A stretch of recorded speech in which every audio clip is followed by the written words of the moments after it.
Just a quickie on Green Open Homes, which we ran through the middle of November.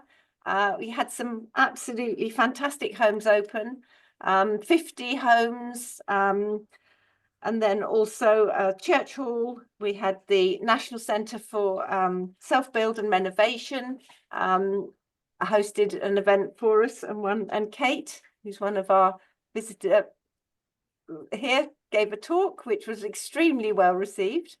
And the good news is that the NSBLC are going to be having a retrofit zone, so that should open in the new year. And we also, the Wiltshire Council was very supportive of the event, not only proposing it, promoting it. They were very excited. Apparently we were one of the highest open rate in their newsletter. So there you go. I think they had 200 opens on the Green Open Homes event. And we definitely got 2 homes that I know of from the Wiltshire newsletter. And they opened their modern methods of construction site, which is the almost sort of modular buildings for council homes, which we were fortunate enough to visit, and they were absolutely super, really, really good, built to a very high standard.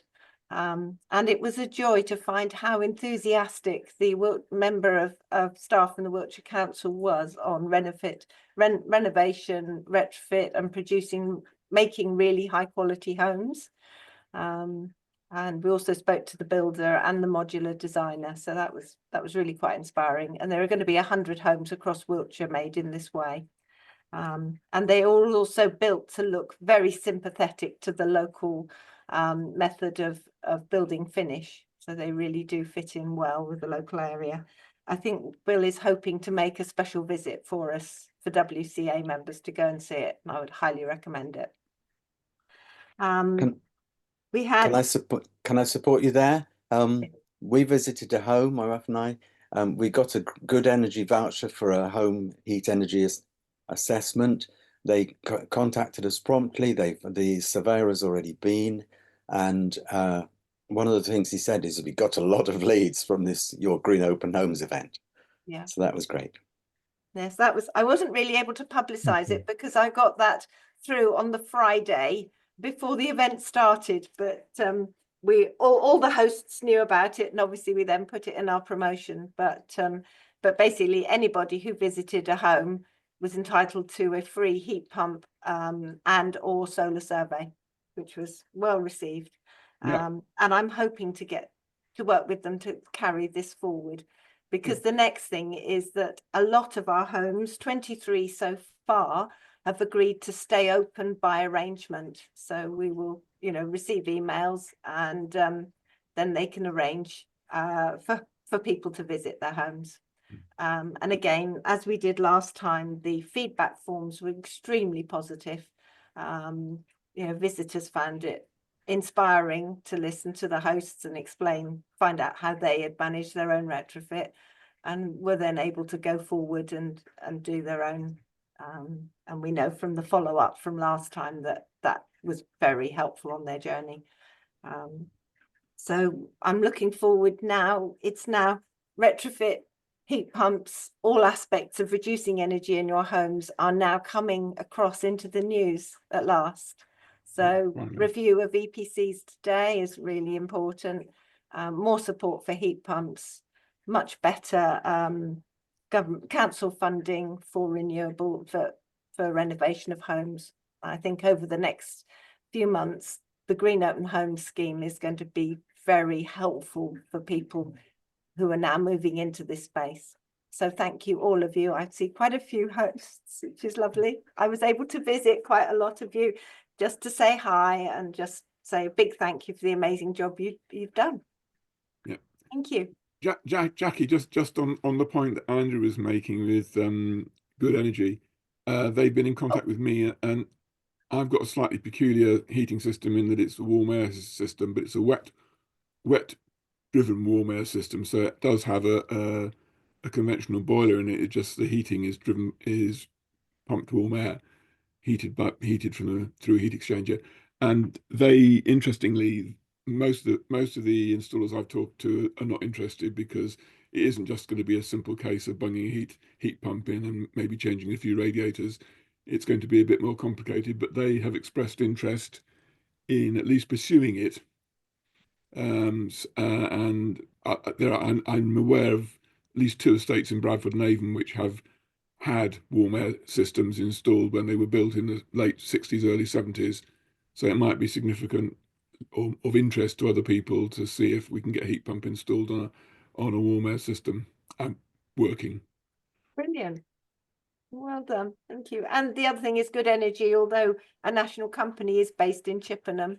And I think it's very helpful to Zero Chippenham, you know, hosting some of their meetings and so on. So it's always nice to support a local company. But enough, on to the rest of you.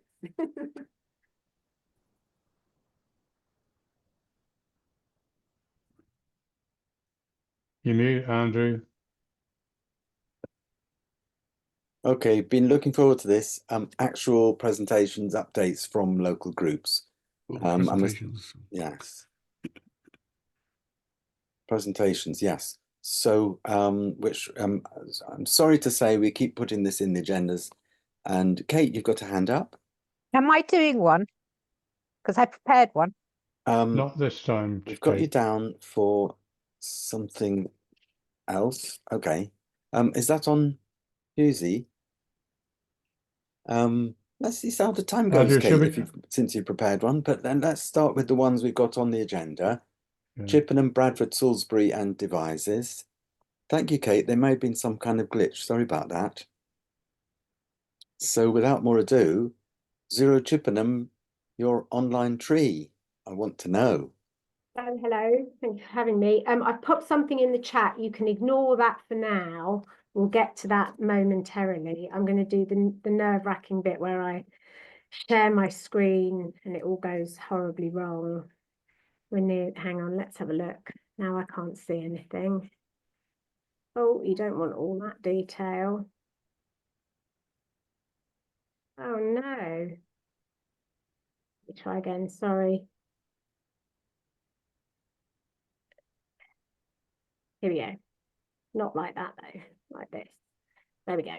So I'm not sure, I'm guessing quite a few of you have probably heard a bit about Zero Chippenham, but I know that there's at least 2 people that now live in Chippenham that haven't. So I'm going to do a quick little whiz through of what we're about before I get to the tree anyway. But thank you for having me. I'm Kerry Lind. I've lived in Chippenham for about 6 years, nearly 6 years, and I'm one of the coordinators for Zero Chippenham's community engagement work. We sort of share that jointly between 3 of us. I'm going to talk a bit about the tree and how it started and where we are now. And this is just like a very messy visual overview of all the different things that Zero Chippenham is up to. Up here, we've got our thermal camera free loan scheme that's just restarted again in November for the year. So people can borrow a camera to sort of identify where they've got heat leaking from their building and take action to try and reduce that. We do energy activity, you know, lots of hints and tips and case studies on about all kinds of things. And more recently, we've had an energy efficiency project that I think was funded by Wessex Water, their community fund, and we've been running it in partnership with the Centre for Sustainable Energy, and there's lots of videos about, you know, insulation, heating, hot water, smart energy and things that people can access on the website. We've got the solar panel scheme, which is like vetted, local vetted suppliers, so people can sort of sign up and have a free quote and a bit of the peace of mind that someone's already done the vetting on the solar panels. And what else we got? Oh, we've got the air quality. We've got some sort of citizen science standard air quality monitors at 4 locations that provide like hourly updates of air quality at different points in Chippenham to sort of give us a bit of data, you know, potentially to lobby policymakers about, you know, changes for planning and other investments around, you know, transitions for cleaner air. So that's sort of all the like really, really technical stuff or more technical stuff. And that's great, but we've you know, as with a lot of groups, we're always interested in how do we get beyond the sort of usual suspects of people that come and engage with us. We have about 100 people that tend, you know, the most popular videos will get 100 views. And so we were like, oh, you know, how do we sort of reach beyond people that are maybe already looking for information, are already interested and engaged. And I can't quite remember how we started with the tree idea. I think someone saw one in the community hub in Chippenham and came to a meeting and said, oh, we should have a tree. And so we went to Wiltshire Wood Recycling and said, would you make us a tree, you know, that we could take around to events and use as a community engagement tool? And this picture is me kind of looking like really thrilled at this huge, beautiful, ornate tree that I think a really keen intern contributed to quite heavily during their internship. And also, you know, looking slightly aghast at how I'm going to explain to my husband that we've got to keep it in the garage forever, and getting it in a car is also quite interesting. So Wiltshire built the tree for us, and then what we do is we started taking it to events, in particular trying to target events that are not necessarily badged as environmental events. So this kind of slightly COVID era picture is the Chippenham Town like community Christmas fair, where we had a stand and we put the tree up and we asked people to come along and respond to a question by like writing their contribution on like a bauble or a leaf, or by talking to us, and we'll kind of capture what they want to say. And the question we use most often now is, you know, when you imagine a climate friendly Chippenham, what is it that you see? How do you imagine that as a climate friendly place? And it's been quite effective, the tree as a sort of 3D object at events, because people sometimes, it's a free activity, it's a very sort of low cost, low commitment way of getting involved. Quite often if parents want to talk to us in more detail about different things that we're doing, it's something for kids to do, to actually sit and do while they have a chat, which was an unexpected benefit. But yeah, it's been quite effective at sort of just stopping people momentarily and just engaging with them. Perhaps if they don't want to talk about solar panels or heat pumps or things, they'll just engage a little bit about that. So that's all well and good. And what happens after we've had the event is I have lots of these leaves. These are actually ones kids have drawn on, as opposed to, you know, adults tend to be a bit more wordy in what they write. So we have loads and loads of these contributions, and after each event I've been collating those and keeping them, because it is data, it is people's community voices. Sometimes we're able to do that into a little report that we'll send to the council, or, you know, after EcoFest last year we sent that in saying, look, this is what people are saying, we group it thematically, that kind of thing. But as I was sort of doing this, I kind of felt like this data, these voices that we have are just sort of sitting there in you know, reports that I'm not always convinced many people read. So I started to wonder about what we could do with it if we put it online, and that led us to creating our online version of the tree. And I'm actually, I think if I can, I'm going to come out of this now, and this is where you can click on the link I've put in the chat if you want to, and see if you can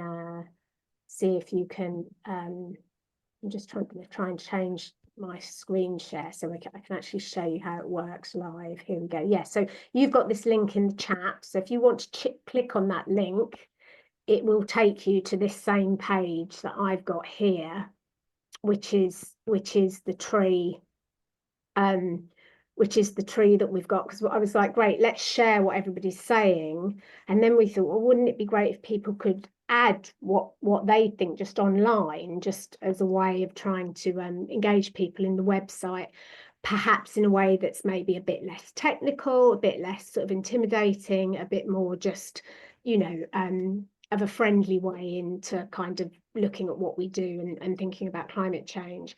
Now, if I had the skills, and if any of you have the skills and want to volunteer them, what I would love to do is to have a tree where we can enter what we think and it automatically updates the tree. But that was a bit beyond Matt Short and me working it out at the kitchen table. So so we have just a little comment box here.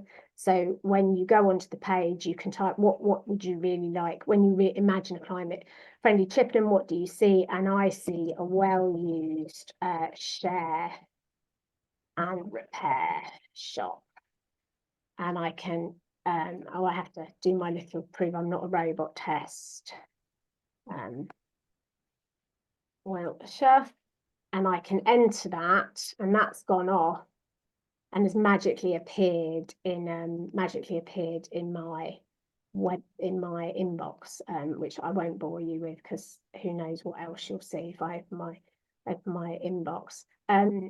So that's what we've done with it. So that's what we've done with it so far. And the sort of reasons behind it, which I think are probably always worth let's come back to this presentation. Reasons behind it, which I think are probably always worth spending a bit of time reflecting on, like why are we doing this, like what's the point kind of thing, is you know, what are our assumptions behind why we would spend time doing this? So I think our assumptions really are, if we ask local people, will have something to say about how they imagine Chippenham could be more climate friendly.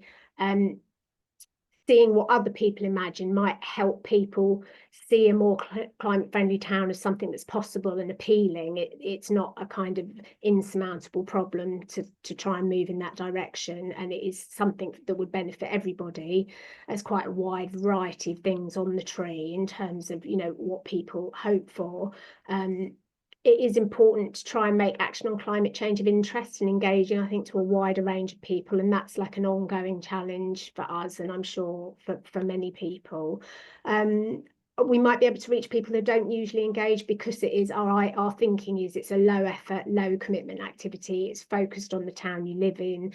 It's a bit more aesthetically pleasing and less technically focused. So we're hoping that might appeal to some people, but you know, I'm not actually a community engagement expert, so you know, if there are any of these kind of assumptions people know more about than me, then feel free to let me know.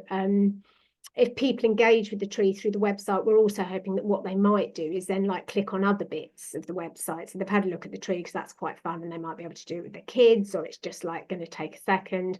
And then they might think, oh, well, what else do they do? Oh, thermal cameras, that's free. Or I could get a free quote for the solar panels, or they're going to do some tree planting in the new year, and ultimately kind of use that as a way into taking more action, or feel like action on climate change is something for them. It's not just a sort of specialist group, if you like.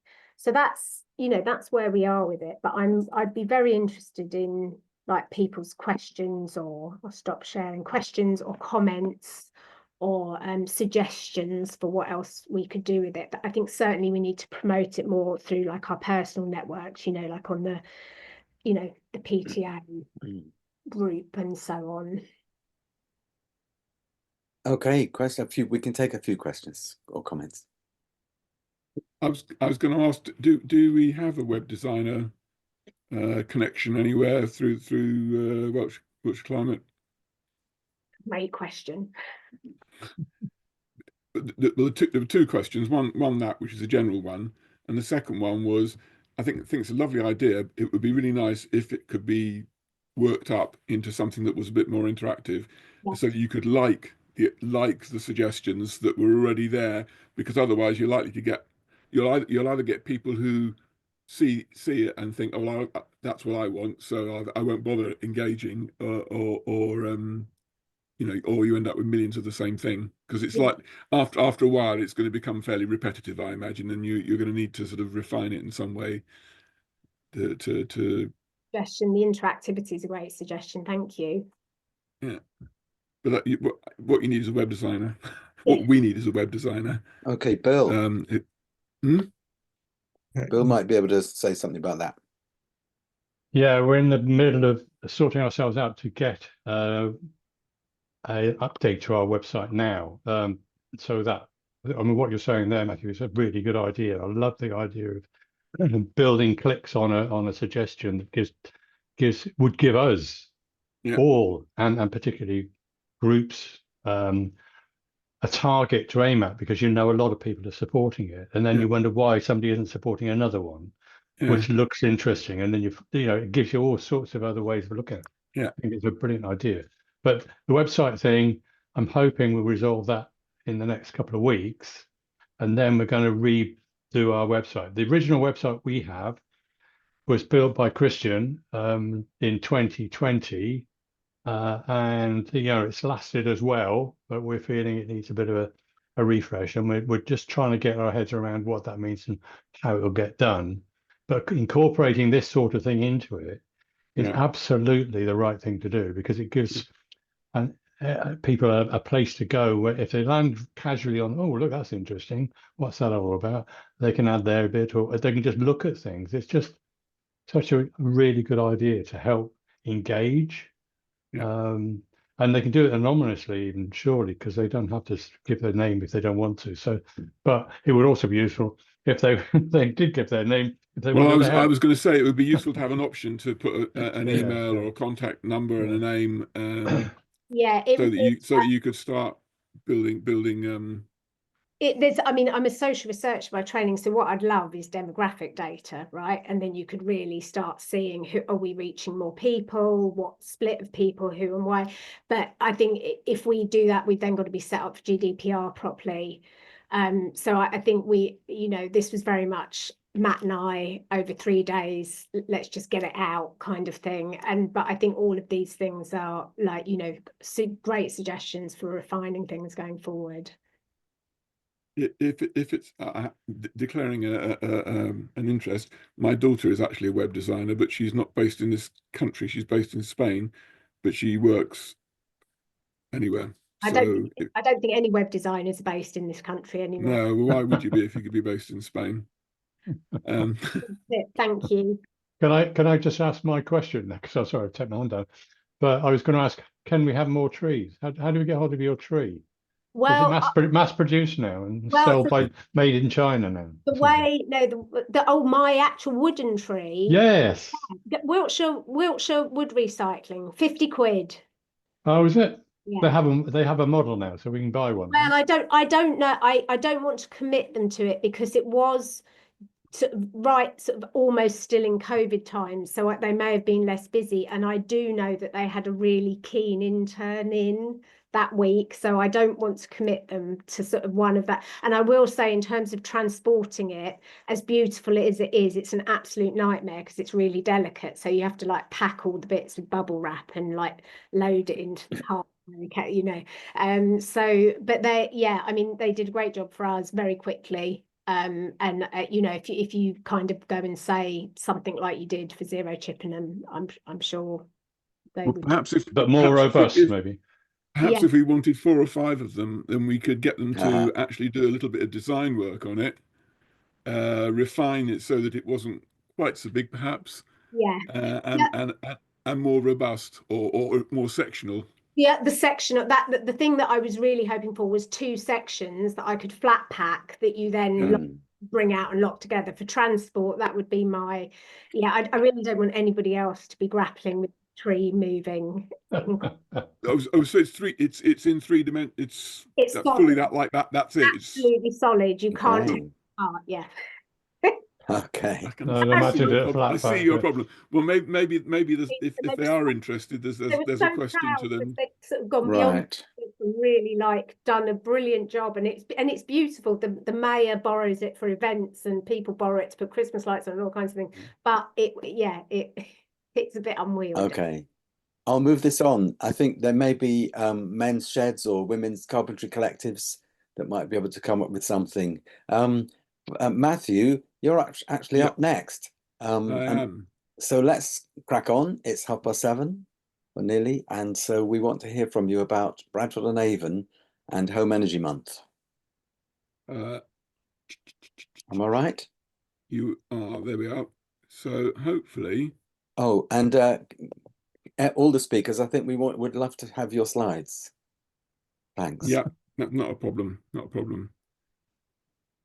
So I can claim very, very limited credit for any of this. Amy Starr has put the slides together and has done most of the work behind all of this. and sort of it's her driving a lot of it forward. I have assisted, but very much in an assistant role rather than motive. So we came up with the idea of sort of trying to focus on a month to get some activity underway, and really kick things off with a bit of a bang.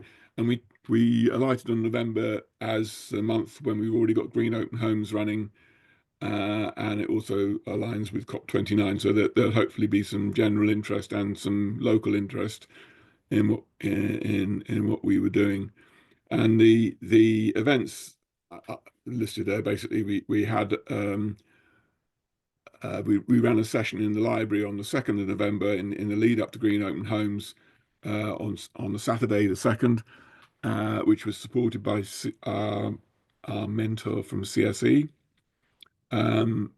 We then had Green Open Homes. Mine was open, and it's really interesting. I was going to ask Jackie, do we know, we had 50 plus homes open. Do we know how many visits we actually had? I'm still getting the results in. I know there's at least 150. Oh, wow. Right. Okay. And So as ever, as I said, some homes were really popular, some less so. I think it's just, it wasn't the same as last time. So it's, you know, it's just, but the great thing is they were all promoted. Yeah. So a lot of people read those stories. It'd be interesting to know what drew people to some homes and not so much to others. And I had 7 visitors in 4 visits for my home, so that sounds about average.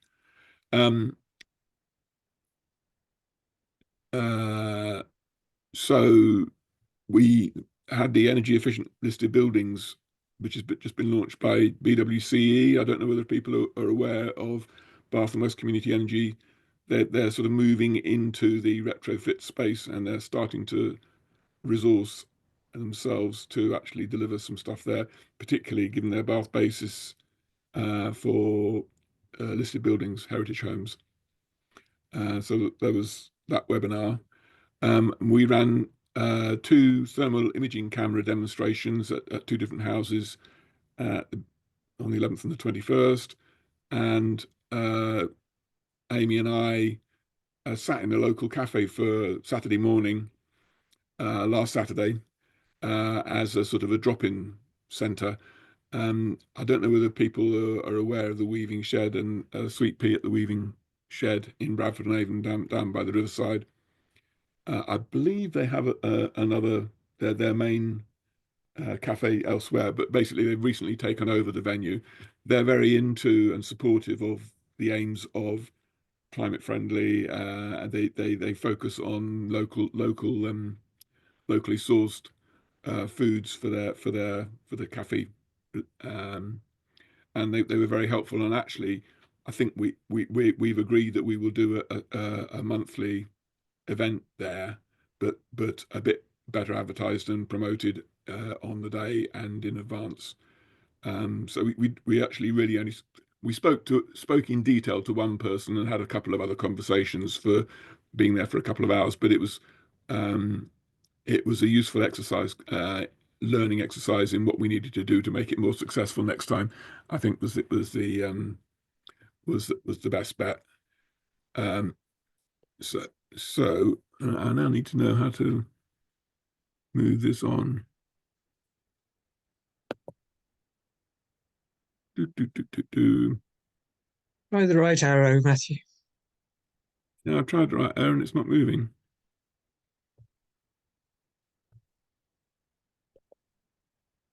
Oh, that's it. So Amy put together a load of posters, of which these are a sample, covering all the types of service that was available, and information about heat pumps, information about the boiler upgrade scheme, and various sources of help. I don't think it's particularly helpful to go through those in detail, but that's just an example of what we produced, or Amy produced largely. And people were interested particularly in heat pumps, and free service seemed to go down well as well. So it doesn't want to play. Oh, there we are. Right. This was the alluding to the information that was provided by BWCE. They had a load of fact sheets, again sampled up there, and you can actually run those. They're various webinars that cover what you can and can't do under those headings. It was a very interesting one. One of the people who visited my house in Green Open Homes lives locally in Bradford in a listed building, and one of their key interests was whether it would be possible for them to be able to put solar panels on their listed building. They were of the opinion that it was unlikely, but there's a feeling is that it's much more likely that you'll get permission for that now than you would have done maybe a few years ago, and that it's worth having another bash at that. And that's just covering Green Open Homes. We had I think that's Ian's home in up the road in Winsley. I think it's a really good idea, and I think the idea of keeping it open through the year as well, if people are expressing interest in something, and providing the option for them to come and visit the homes throughout the year is excellent if people are prepared to do that. And this is just a slide on the thermal imaging demonstration that we ran. They were quite well attended. We had 10 visitors at the first event, which was at a larger house, and 8 visitors at the second event. And they were all interested in what we could do. The thermal imaging camera that we've got is a rather clunky old one, and Amy's put in a bid to get some funding to replace that, or to supplement it with one the same as the Wiltshire Council are providing through their library lending scheme. And it's interesting. Be worth having a word with you and Kerry in Chippenham about how you manage the actual loan process. Yeah, Chris could help you with that. Yeah, the security or safety of the camera and how your insurance and everything works. So that was the thermal imaging event, which we felt went quite well. And then this is really about next steps.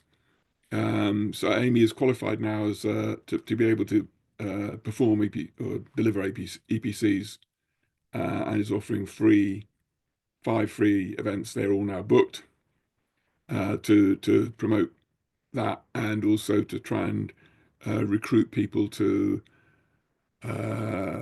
be sort of champions, energy champions.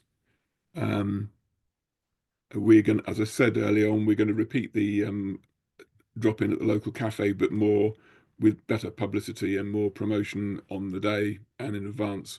And the cafe themselves, they run a newsletter to people who are signed up for their group, and they promote us through that as well. So I think that's definitely a good way to get in contact with people who probably aren't already associated with climate friendly Bradford. Amy's very keen, as we were talking earlier, about trying to get sort of a contacts group or a register or a list of people who have expressed interest, and try to encourage and follow up what their journey does. Yeah, and we've also been joined by Mike Andrews, who has been doing EPCs and heat and retrofit assessments. That's his business. But he and Amy, who can both perform that service, have agreed to offer subsidised retrofit assessments, and with further funding supplemented from our climate friendly lead grant, to try and again recruit some energy champions, home energy champions, to create as case studies and provide further examples of what can be done. And Amy wanted to make the point at the end here, particularly that we're very fortunate here, and that we've got retrofit advisors, we've got energy assessors, and we've got retrofit assessors, and we're happy to work with other Wiltshire Climate Alliance groups, maybe providing some of those services, particularly if you can get some grant funding again to encourage people to take up the offer in some way. To be determined, but certainly we're open to sharing those resources, if you like, across Wiltshire. Okay. And that's your lot. Thanks, Matthew. I've got something to add and a quick question. And aren't I lucky to live in Bradford and Avon, everyone? Well, absolutely. So God's own country. Floods easily, and often every 100 years we have a flood every 2 years. Yeah. But the subsidised assessments are going to go to people who are willing to become champions, aren't they? So there's a commitment in return. So the commitment in return is that they will be prepared to showcase that whatever it is they do to people who want to understand what they've done and maybe replicate it in their own properties. Okay, my question is this, and I should know the answer, but Climate Friendly Bradford and Avon has been very strong for many years, and was involved for several years in the early 2010s with British Gas Green Streets campaign. You've got these initiatives and so on. Do you think we are in position yet to know whether it's led to more households in Bradford and Avon decarbonising, making their homes more energy efficient? What's the data on that? Where do we get that data, or where would we get it if we haven't got it? Because I know that some parts of Wiltshire have more EVs, for instance, including Bradford, but I'm very, very interested in results, you see. So that's the question. So the answer to that is we're very keen to get the answer as well. And we don't have the answer collectively. I think it's fair to say. And one of the things that in the slide pack there was Amy was very keen to try and get hold of, if we have contact details, then we follow them up on some sort of basis to try and establish what they've done, how happy they were with it, all those things, and get some numbers behind our impact effectively. I think what you're getting at is how green is Bradford and Avon, or how well retrofitted is Bradford and Avon. Yes. And I don't think that sort of data isn't available. I had a look at trying to work out from EPC data, because you can download the EPC data set, but it's very very messy. Okay. My specific question is how green energy is Bradford and Avon as a result of the efforts of Climate Friendly Bradford and Avon, which is a similar but not quite the same question. No, okay. Well, there's the absolute value and how effective have we been. I don't think there's a good answer to either of those. We're keen as Climate Friendly Bradford to try and build a better data set supporting our impact, to be able to quantify our impact. I'd be very keen to talk offline, and if there's any social researchers hanging around, be very keen. Now over to Bill for a question or comment. Yeah, and thanks, guys. Kerry. So, sorry, Kerry, do you want to go first?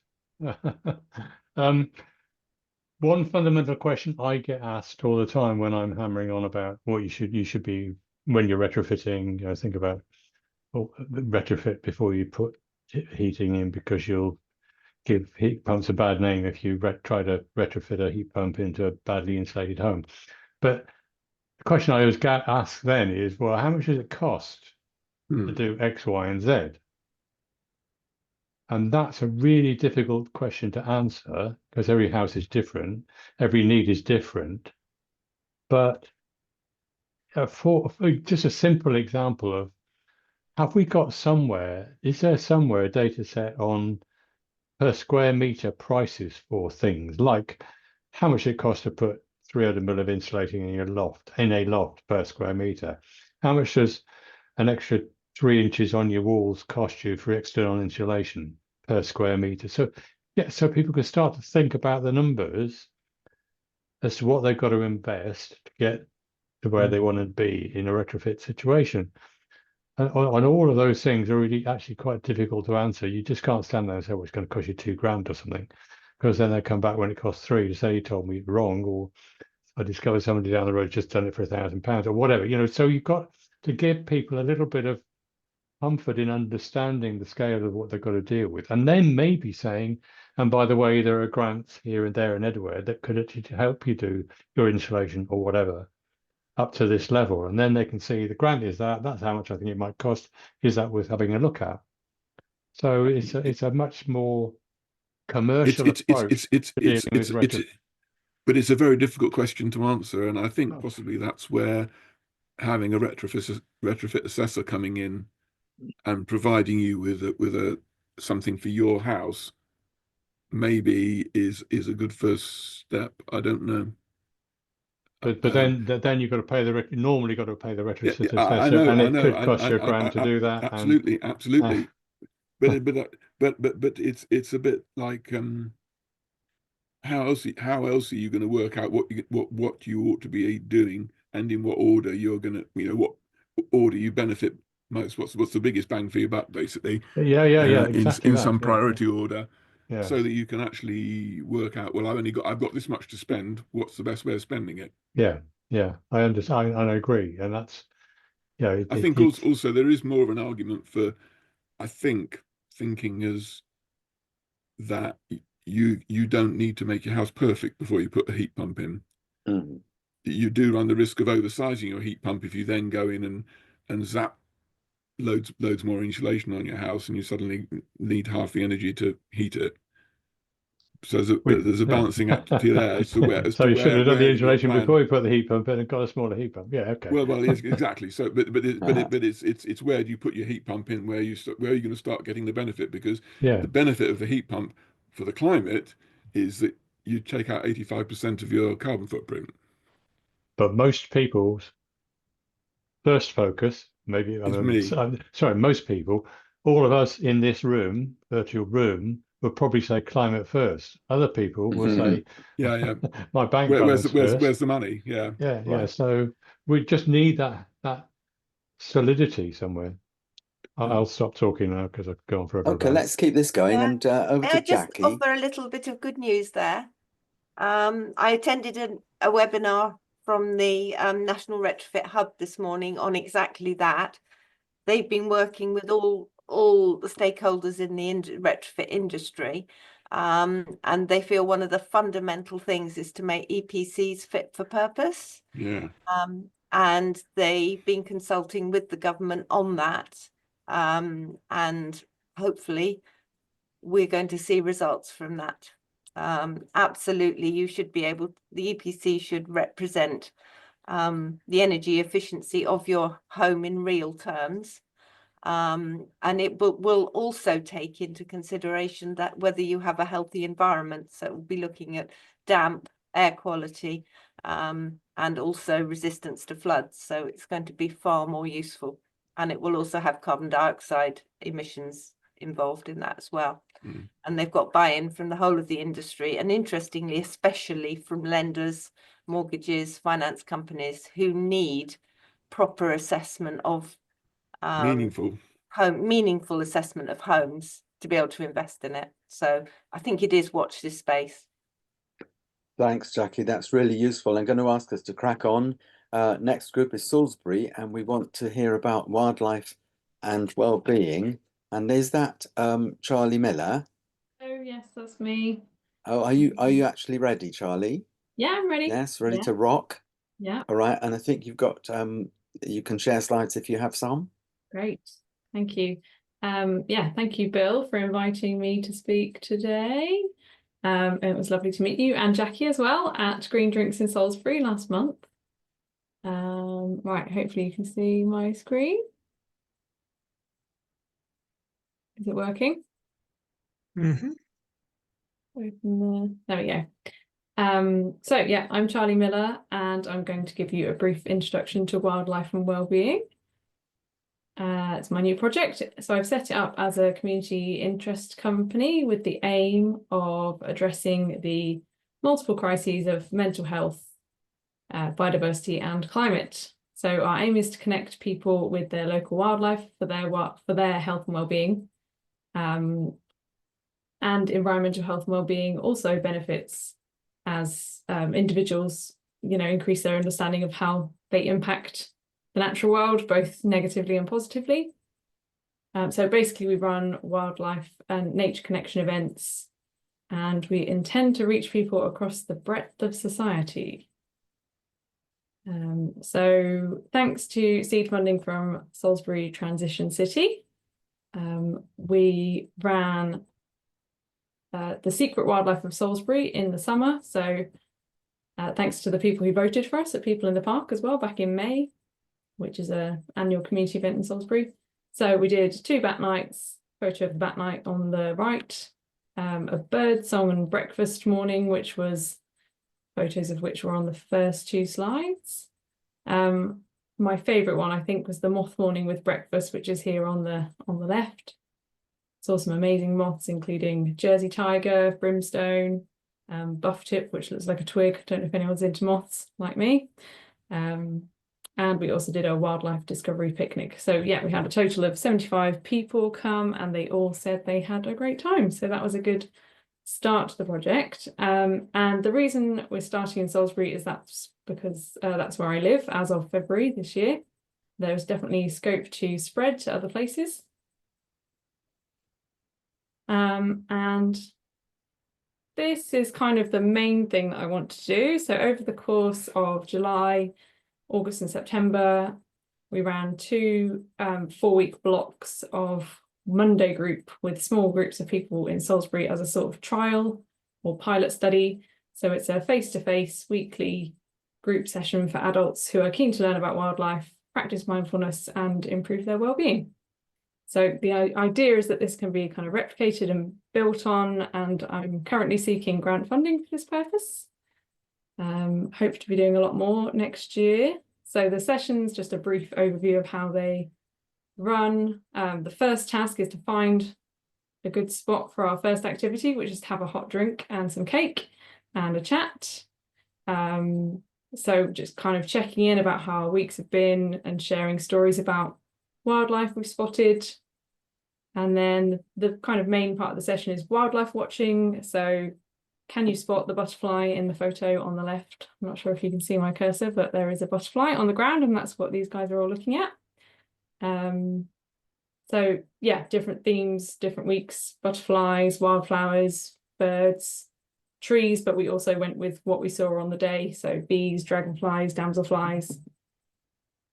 And then towards the end of the session, we did a guided mindfulness or breathing practice, sometimes standing, sometimes sitting. When it was lovely and warm in the summer, we had a little lie down.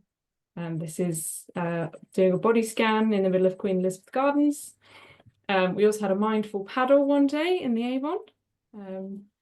Yeah, so we also did like 5 senses mindfulness practice, meet a tree, which basically involves wearing a blindfold and hugging a tree.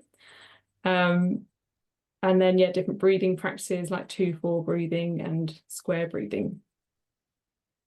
And then to finish up each session, we reflected on the last hour and a half and gave everyone the option to set an intention for the week ahead. So it's completely optional.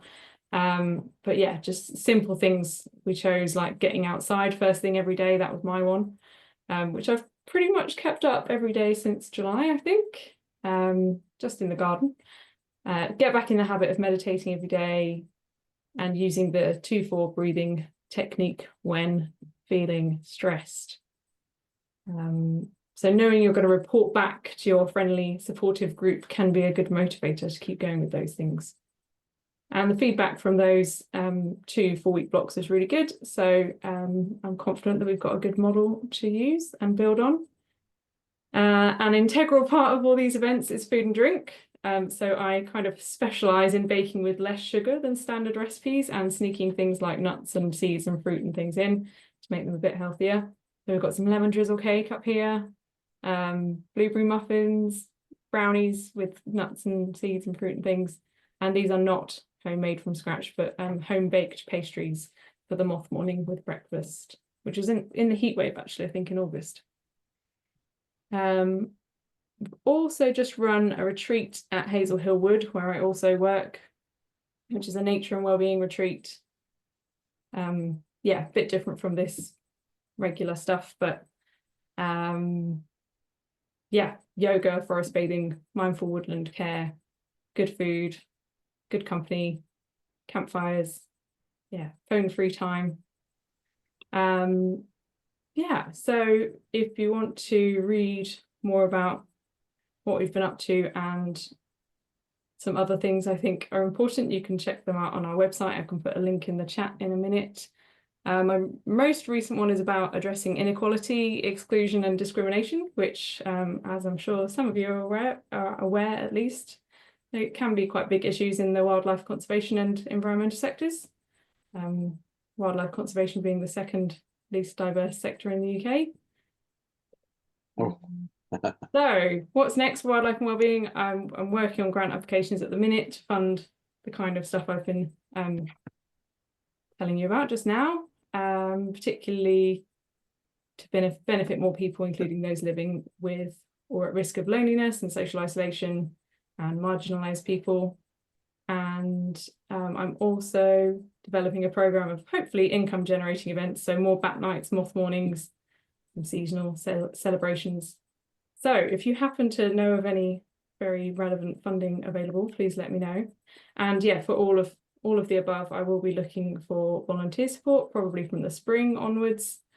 And the aim is also to employ more than just me. So when I kind of switch between saying I and we, because the intention is for it to be more than just me. I will finish there. But if you'd like to hear more and keep up to date, then I'll put a link in the chat where you can join up to our meeting. Thank you, Charlie. Please do put a link in the chat. That's great, and it sounds like really good times, really good experiences. I want to crack on. Anyone got questions for Charlie? You can either raise a no or ask her in the chat, or of course contact her independently if you put your email address as well as a link to your web page in there. Charlie, thank you for the presentation.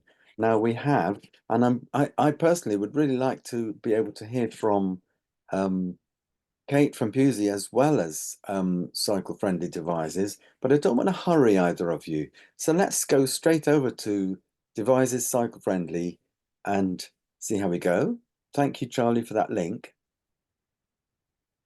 What I want to add is that one or two of the later items can be a very short one.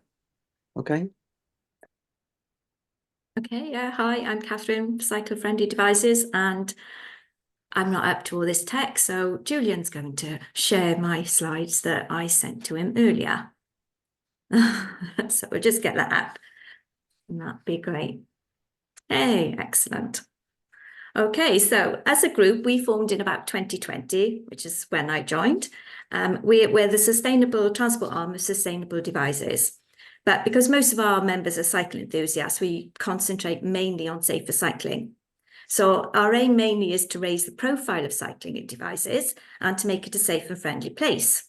We've got about 6 active members, but we also have the support of Sustainable Devizes members when we do events and rides. Luckily, 3 of our members are bikeability instructors, 2 retired, but they're also very experienced at leading rides. We have a seat on the Wiltshire Council's Air Quality Sustainable Travel meetings, and we work closely with the Town Council. One of our members is also a Town Councillor as well, so that's helpful. And another one's very good at social media and communication, and I coordinate the group. So there we go. So between us, we also have loads of bicycles, from Bromptons to restored 100-year-old bicycle and the latest mountain e-bike. So we have quite a variety. So we have the next slide. Thanks. So critical mass rides. I started these last year. So we had our first one September the 2nd, and we did the next in February and the 3rd in May. So these rides they're just around the town. We make as much noise as possible, and we try to be as visible as possible. So the idea is to be seen and to have safety in numbers to make people, because they're aimed at having children, so it's tried to make it safe for everyone. Now, these rides, it's not just something in Devizes. If you haven't heard of them, they are part of a global protest movement, and it's calling for safer streets for everybody. But they are designed to be fun and enjoyable. They have a serious message, and that is that we want to prioritise people over motor vehicles. One of our rides was also timed with the launch of Street Tag, which is this Wiltshire Council initiative to get people more active. It's still running now, and there's points. We got points for participating. We participated in the first one, and we came in the top 10, and we won a prize, so that was quite good. But through critical mass as well, I've also got contacts with other groups nearby, and such as Bath. So that's critical mass, number 3. So number 3, our group lobbied Wiltshire Council through our air quality area board for Devizes to get a local cycling, walking and infrastructure plan, hereto known as an LC WIP. Maybe we were lucky because we happened to have the climate change portfolio holder of Wiltshire Council as the chair of the air quality group. We were able to be stakeholders on the process, and we attended a couple of meetings that were held between Atkins and Wiltshire Council at an early stage, so we could contribute some local knowledge, and possibly we might have had some influence. But we also helped to promote and raise awareness of the consultation, so we could get the public, and that's us there in the corn exchange and Devizes, trying to get the public engaged and suggesting the routes, etc. So that was finally signed off by Wiltshire Council. And I say we were lucky in Devizes because Devizes was not on the first round of having an LC WIP. It was just going to be Chippenham and Trowbridge, I believe. So we were lucky to get that. Anyway, now we're actively campaigning for one of those routes in the LC WIP, which is the one shown there along the London Road, to get that done.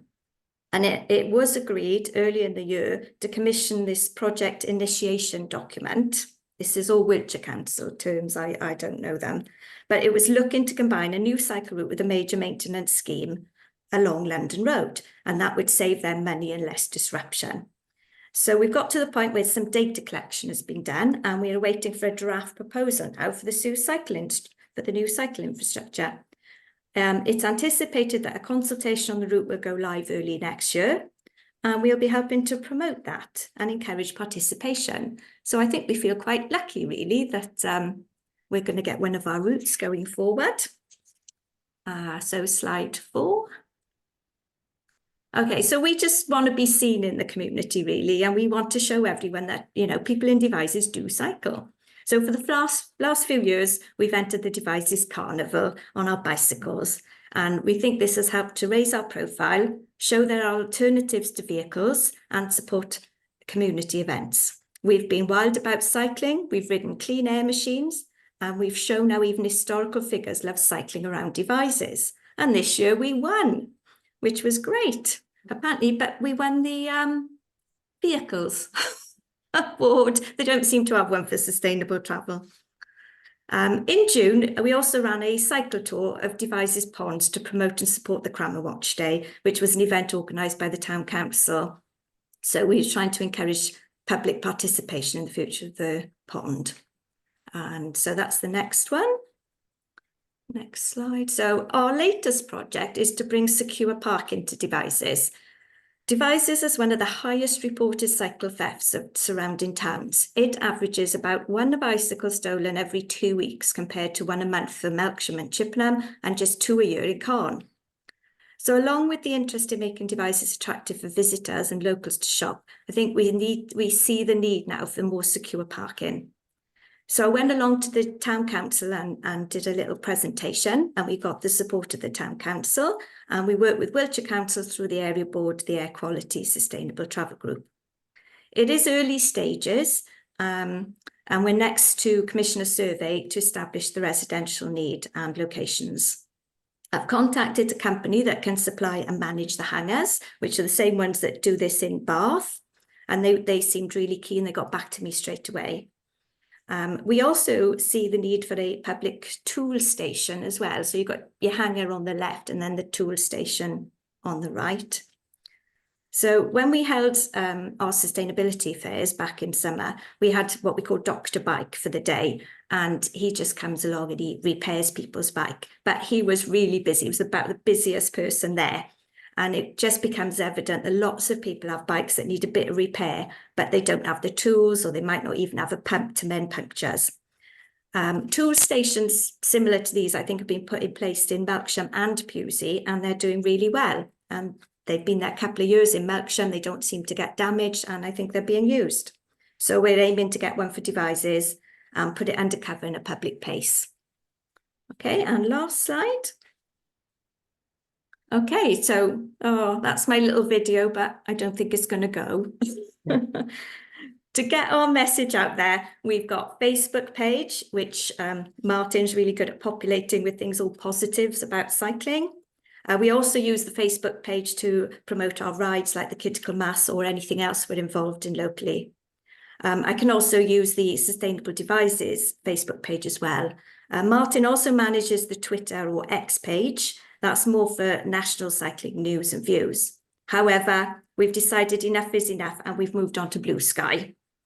So Martin has also started a blog page, which is currently hosting a survey for the secure hangars in Devizes. So using these social media, we also encourage public participation in local consultations, such as the Countryside Access Improvement Plan and the forthcoming Local Transport Plan 4. And as members, we also comment on the relevant consultations and planning applications. And I recently commented on the development of the Wadworth site in Devizes, because it's specific to cycling, because I couldn't see how it was complying with the Wiltshire Council cycle parking standards with the number of cycle parking per home it was proposing, obviously less than it should have been. So as we're all volunteers, you know, maintaining a social media presence can be time consuming. However, it is free and we can reach a lot of people with minimal effort compared to going out putting up posters. Sustainable Devizes has 1.1k, is that 1,100? I don't know, followers, and Cycle Friendly Devizes has 496 members. And then after the last 4 years, I'd say that we've got some really great relationships now with the town council, and we have some good relationships with the area board. And I think around Devizes now, we are recognised as a group that they come to for all things cycling. Thank you, that's the end. And I'm sorry my little video didn't go. So quick whiz through the last 4 years of Cycle Friendly Devizes. Okay, well, I can tell you got some brilliant positive feedback in the chat. I haven't been able to read that, I was reading my notes. How do you do that, Kate? I want to do that. The hearts. I only get one heart. Oh, well. You go down to react. React, And then okay. you go into the love heart. And it Yes. Oh, send with effect. There it is. Yeah. Okay. There you are. Oh, lovely. Thank you. Sorry, everyone. A bit of a Zoom tutorial going in there. What could be better? And there's so much to speak with you about. We ought to have a cycle campaigning special meeting of the transport topic group. One thing I'm particularly interested in is campaigning for cycle parking generally, not just secure cycle parking, but any cycle parking, like outside Halfords in Trowbridge, well-known bike shop, among other things. There's nowhere to park your bike. Long story. So Kath, thanks. Any questions or comments for Kath before we crack on? In which case, I declare that we have enough time to hear from Kate. And you've done something to do with Pewsey. Yeah. Can everybody see my slides? Yes. I can. Good. Everyone, Okay, I'm everyone going to else, whiz yes. through it. So this is me on the project I'm really focusing on at the moment, which is home heating, and then the town heating and trees, which is what still gives me my roof. So I'm going to crash through it, folks, because I've got lots of lovely photographs for you to have a look at. So basically, I got given my camera under a grant from Wilts Council, and the Pewsey partnership have given me indemnity for accidents and breaking things when I'm in the dark around people's homes. I've completed 19 so far. I've been very limited by the warm weather in October, so I'm only just going again now, and I've got another one at 8 o'clock tomorrow morning. I'm doing roughly 2 a week at the moment. It takes about half an hour to do the survey and about a couple of hours to transfer labelled photos into Dropbox and write the results for the homeowner. So I think you may have seen this slide already. This is a thatched cottage with very degraded thatch, very leaking soffits. You can see the heat leaking from underneath the thatch. This is actually the outside air source heat pump. So this person has actually taken out their oil-fired boiler and just whacked in an air source heat pump, because it will, use a third of the energy before they actually think about completely rebuilding this.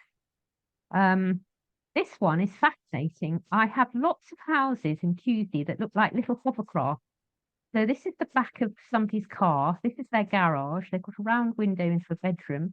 These are the downpipes and a water pipe. And you can see there's this very bright, well, comparatively, we're talking about 11, 12 degrees of heat all the way around the bottom of the house. This is a gas boiler, water central heating system where the pipes have been laid in the floor, and it's just heating up the concrete slab and leaking out into the outside world.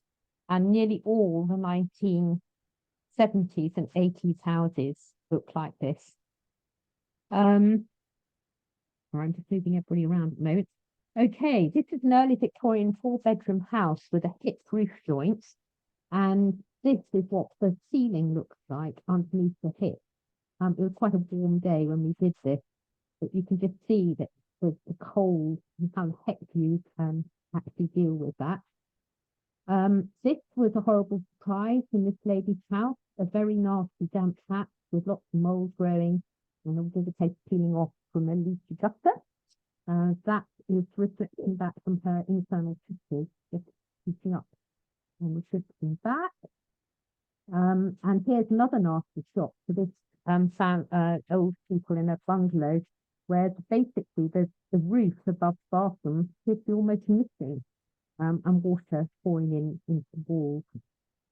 So I'm finding lots and lots of things that would not otherwise be visible, even in modern homes. The 1980s double glazed door, absolutely pouring heat around it.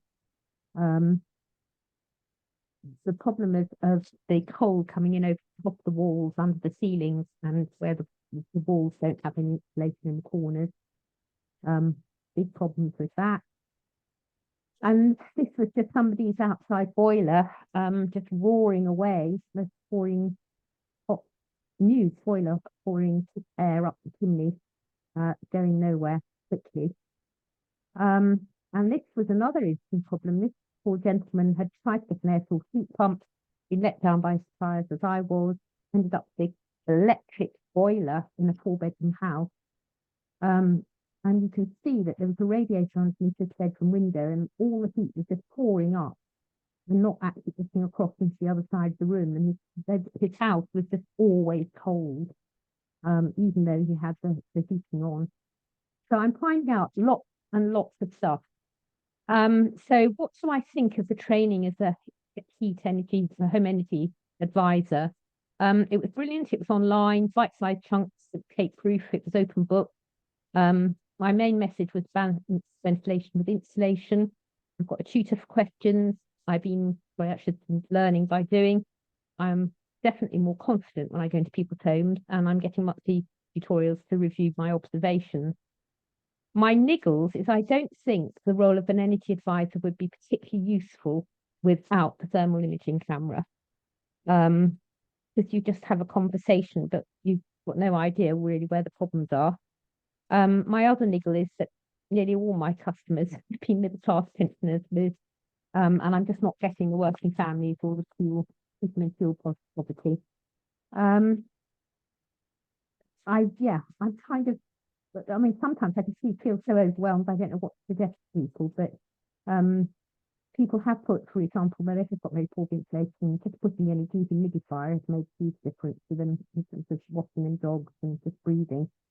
So lots to discuss. Yeah, the main problem I'm coming across is poor ventilation, not poor insulation. And then I'm aware of one owner has fitted a single room air source heating system into two of their rooms, and that's thanks to Jeremy. Andrew.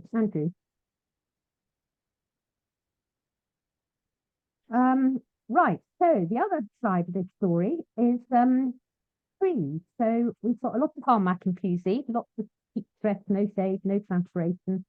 We've also got flooding and we've got a lot of biodiversity. And as a result of that, in the summer, the village is empty. There's nobody sitting outside having a chat in the evening. The kids don't go out to play, it's just too hot. And we're also chopping down trees left, right and centre, thanks to Ash. People want the light as they push an extension in. Lots of organisations and individuals worried about maintenance, leaves, branches and footpaths. And ironically, putting in solar PV means that people are cutting down big trees so they get the shadow off their house's roofs, and they then cut wood up for their stoves. So the BBC now has a very nice website, which is their satellite imaging. This is Pewsey, and you can see in red here is that we're in a moderate to severe risk of heat stress all the way through the centre of the village, and up on the housing developments, basically got no trees in them at all.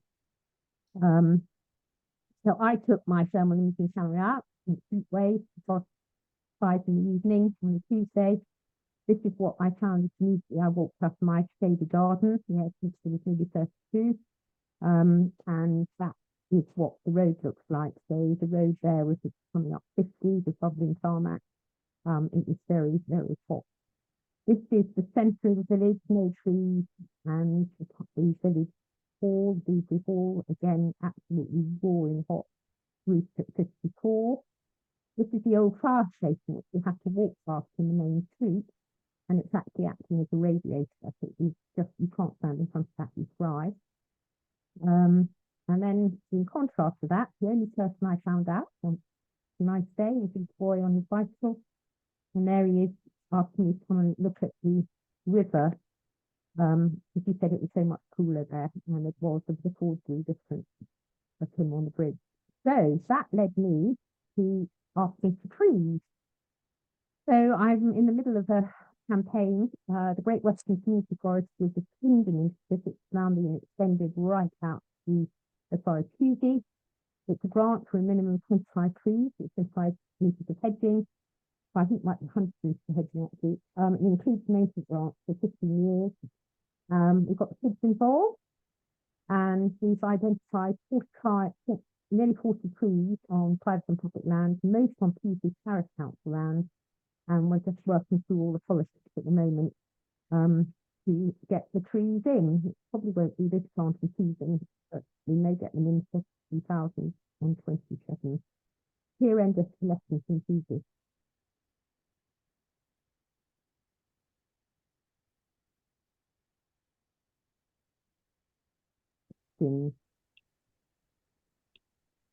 Thank you.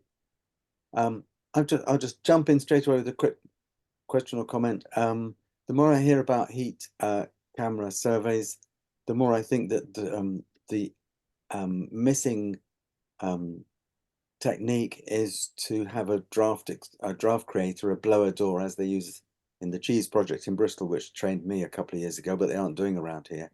Because as you've said, Kate, so many people have drafts as part of the problem. And if you heat the house and... No, I think the problem I've had actually is they're blocking up every draft they've got. Keyholes, very long. And the real problem I'm finding is that it's very poor ventilation. People are blocking everything up. I mean, there's certain structural things they can't do, like, you know, the pipes in the floor. But on the whole, it's very poor ventilation is what's been worrying me more than anything. I see, thank you. Other questions and comments on, first of all, that amazing energy work you've been doing, Kate. You're very productive. And I think, and Yes. also on the trees where I thought you made some great points. Anyone hands up, want to make a comment? Jump straight in. We're speechless. Mel, I'd No. love some help on community engagement. It's not my forte. So I'm good at sharing things, but I'm not so good at kind of getting it. Mel, you got your hand up, Mel? Yeah. Could I ask a question? You're coming through a little bit muffled, actually, Kate, on the mic. But I wondered if you'd come across any modern houses and whether your thermal camera actually showed up the imperfections in modern. I'm talking in the last sort of 10, 20 years. And I note you say that some of the older ones were in the 80s were really bad. So I'm just wondering how the modern ones shape up. I haven't had any modern ones. Most modern I've done is 1986, and there is quite a marked difference between the 60s build, the 70s build, which were really bad, and then the 80s, where the building regulations got upgraded and they actually did get some insulation. I haven't had any modern houses to do. Oh no, I think I had one at 2000, which was very, very high spec. But again, it was just well, single glazed, made to look like the rest of the Regency buildings in the village. So it wasn't designed at all with any insulation or green fittings in place. And yeah, I was quite taken aback, and I think the poor owners were as well. Paying a lot of money for a very beautiful place, but a house that was just, in that particular case, really leaky, and they had tried to go around blocking everything up. Yeah, very interesting.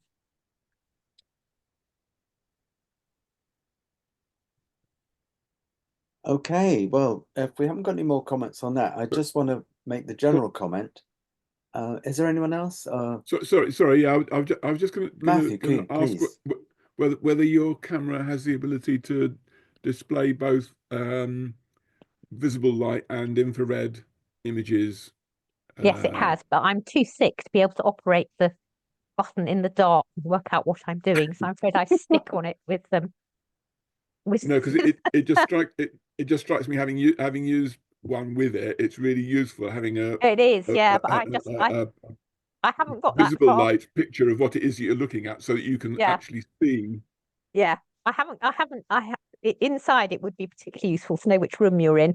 But yeah, I'm sorry, I'm just too sick and my brain can't cope. It's too many buttons all at once. In the dark. And dark. Jackie. Okay. Jackie? Yep. Yeah. I just wanted to make a quick comment. I'm sure you're all aware that Wiltshire Library are now lending thermal cameras. Unfortunately, they're providing very little information about their use or their so Salisbury Transition City or Salisbury Eco Hub are actually having a regular information service at the library, just to explain a bit more. And this is where, with Kate saying we're not getting to people outside the normal conventional space, that is possibly a way of doing it. So Thank you, Jackie. Yes, and I'm just putting in the comment in the chat. I'll say it now. Maybe some of us could produce a collaborative guidebook for thermal camera users, those of us who have more experience. Anyway, Bill. Yeah, quick one. Just picking up what Matthew said earlier about having a group session with the camera, so people understand more in one property, to see how it all works and understand the pluses and minuses of what it's doing. I wonder whether that's something else we could plug into the camera users'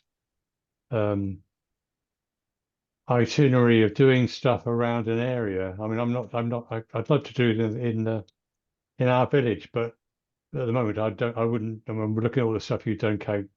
There's an awful lot of stuff there that I wouldn't understand at the moment. So I'd need somebody to explain to me all of it before we went into detail. And my worry with Wiltshire Council is, I think it was just saying that they're saying have a heat camera, but people don't know how. Well, thank you very much. I haven't even tried to get one because there's such a long waiting list.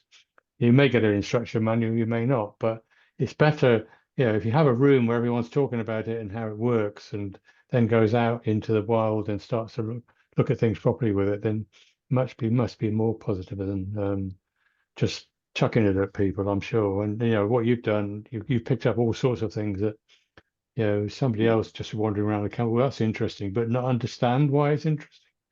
Well, I'm all I can say is I'm learning the hard way. Yeah. And yeah, it's taken me well, it's taken me what 19 homes so far to sort of even get a vague understanding of what to do, and particularly that the scale changes in every photograph. So you can't just say, oh, it's hot, so that's really leaky. Well, hang on, no, it's saying -6 because it's saying -29 at the other end of the scale on this photograph. So you have to be quite careful. And I agree, they're not good instructions on how to do it, and it really has been learning by doing. Yeah. Tony, you have a comment or question? Yeah, Royal Wootton Bassett Environment Group have a thermal camera. They've had that for a couple of years now, and I've borrowed theirs on that one. And I can't remember which model it is, but there is online guidance you can have this that tells you how to use them and interpret some of the results. So I think there's stuff out there. It may be just not associated with the camera you've been using, Kate. I've been working with Transition New Forest, who are actually in the process of training more than 30 advisors for heat cameras, I think, and they've got some extremely useful videos which I have permission for us to share as well. So because they've been doing it for a long time, but then hit COVID, so they've been doing it as a person-led process and then started renting them out. So yeah, that would be helpful. One of the things that we were thinking with regard to our drop-in is that if we have the identity or the contact details of the person that we lend a camera to, then we'd encourage them to bring any questions that they had to the drop-in at the cafe, monthly drop-in. I know it's only monthly, but it's a way of sort of trying to resolve any questions that they might have, because I agree that the resources are not wonderful. It sounds to me then that we need a thermal camera, the group that gets together as a project group, find out time, compare notes, suggest each other best practices and snags, perhaps produce an introductory booklet, and that could be quite early in the new year, I think. So you thermal imaging camera guys and gals can get together. Yeah. The other thing I was going to say is when I tried to get hold of the one of the Wiltshire cameras through the library, there was a queue of 109 people in front of me. Which means there's a good market for them, but it does mean that if you want to get hold of one of those, then you're going to wait a long time. How long are they allowed to borrow it for? Because a weekend should be good enough. I think it's 2 or 3 days. Okay. But even so, if you've got 109, that's a good long time before you're going to get to the top of the queue. That's a year, isn't it? Well, one of the things I learnt from my young gentleman on his bicycle and from the kids when I was up with them doing the trees was that quite a lot of shops have thermal imaging cameras because they have to control the temperature of their eating areas and the kitchen and health and safety and all of that. So particularly if their dads are electricians or car mechanics, a lot of people are using thermal imaging cameras now to identify faults in heating, etc. So there's actually a lot of skill out there in the community on how to use them. I think we need to push this then into a very active thermal imaging camera group that gets itself together in the very near future. Otherwise, we could be on this very important topic for a long time. Yep. Look, I'm stunned at the quality and variety of these 5 presentations we've had. It's nearly 8:30. Unless anyone is really weary and wants to chill out in breakout rooms, I'm going to suggest that we keep going. I want to just address the next item myself very briefly, and it is local transport plan consultation. So Wiltshire has now produced a draft local transport plan, LTP4, to replace its LTP3, which was 2011 to 26. It's a statutory requirement. Some of us have got together and received a briefing from Wiltshire Council. Some of us are reading through it with fine-toothed combs. I've read as much of it as I can, and the more I read it, the more I'm appalled at the overall impact. which is that Wiltshire Council is making very feeble attempts, if any, to thoroughly decarbonise transport to meet its share of the United Kingdom's carbon reduction plan and Department for Transport's carbon reduction plan. There's a consultation out. It asks you lots of very plausible suggestions. Do you like apple pie, for instance? So, well, do you like improved bus services, and you're expected to take gas and so on. So what we want from you all and your member groups, the groups you're in or involved with, is at two levels really. A smaller group of us are reading and combing through this plan to find the holes and loopholes and defects, and indeed the things that we should praise. But we need that to be thorough, and I would like Wiltshire Climate Alliance to put in a consultation response document, not just filling in boxes in a web page. We will also want to brief Wiltshire Climate Alliance members on suggested responses to the online consultation.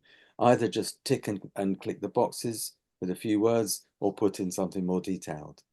So if anyone can help us on the main themes, cycling and walking, public transport, which is bus, rail, and in theory coach, possibly taxis, electric vehicles, Wiltshire's parking strategy, Wiltshire's freight strategy, and Wiltshire's strategic county-wide transport issues, which include railway services and guess what? They still want to build a load of roads. Or if anyone can help on the place-based cross-cutting themes they have, which are the principal settlements, Chippenham, Trowbridge and Salisbury, the market towns, there's a dozen of them, and the rural areas. We would love to have people who are willing to just do a couple of days of critical reading and come back to us with their thoughts, even if you work in teams of two. So although we will put out a call on email, and just putting that to you now, and if there's anyone who goes, oh, well, I've been waiting to be asked to criticise Wiltshire's freight strategy, love to hear from them now. Celia, you've got a hand up. I can't hear you, Celia, you're muted. You're muted. That's better. I mean, you're nearly unmuted, Celia. Right. So I'd be interested in doing something on the walking one. I mean, quite nice to have someone else doing it as well, maybe but I could probably find someone else maybe to have a look at that. Because I think it's often neglected, the walking. I agree, and thanks, Celia. We'll definitely make a note of that. Is anyone else here a member of Living Streets, the UK charity for everyday walking? Celia, Yes, you I are. am. Who's that speaking? Celia, I'm a member of Living Streets. Great. Me too. So we'll get together and see if we can find others.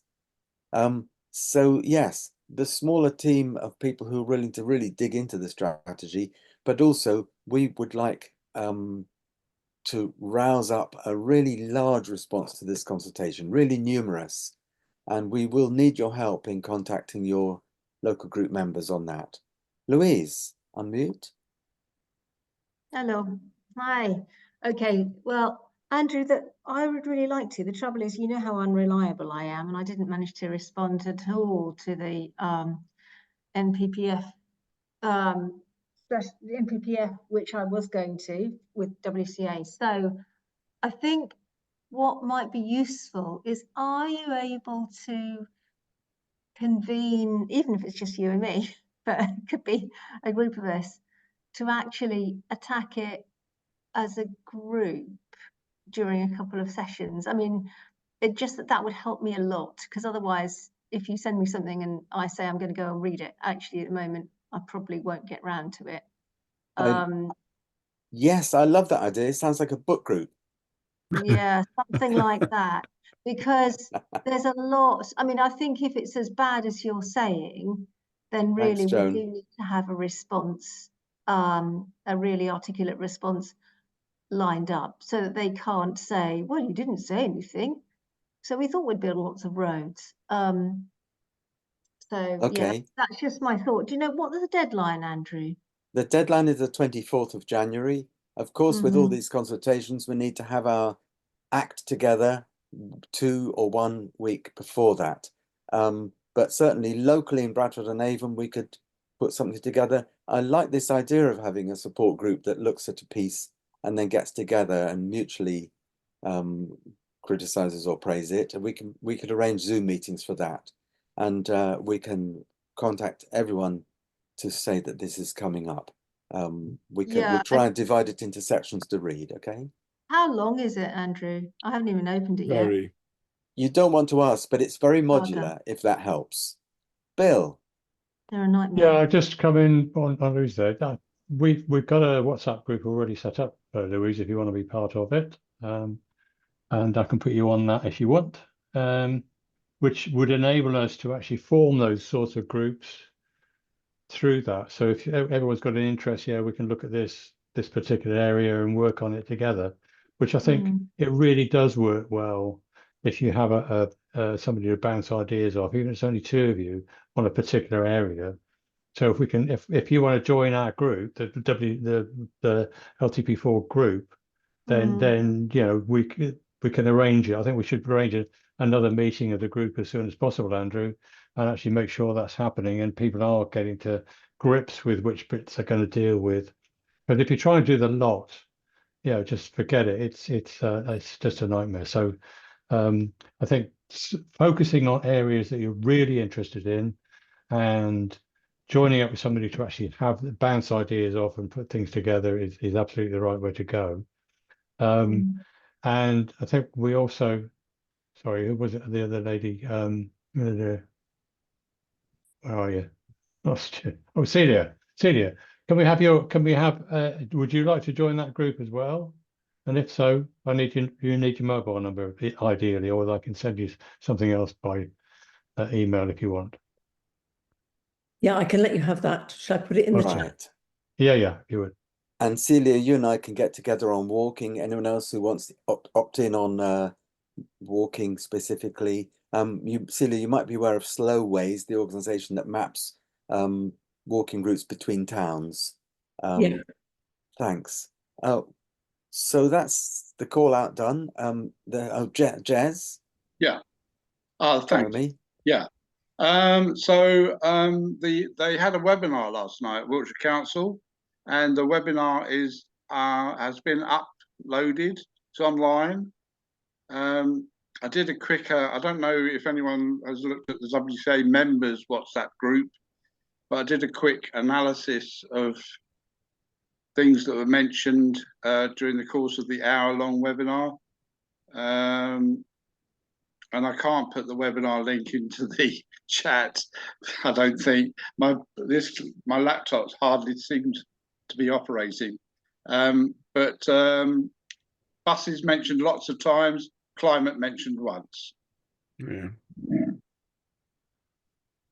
That's it from. Thanks, Jez. That was useful. So you're saying we can look at the webinar that a lot of us tried to get into but couldn't. And there's a repeat webinar on the 13th of January, presented by Wiltshire Council. For what it's worth, if you want to put written questions in, there'll be a deadline the 9th of January, and I'm sure we can get that information out to Wiltshire Climate Alliance members shortly. Okay, so that wasn't supposed to be a long item on the agenda. The next ones I have are item 7, 2030 ambitions, and item 8, Wiltshire COP mid-2025. I have to plead ignorance and say I'm not sure what you meant by 2030 ambitions, Bill. Sorry. Is that your item?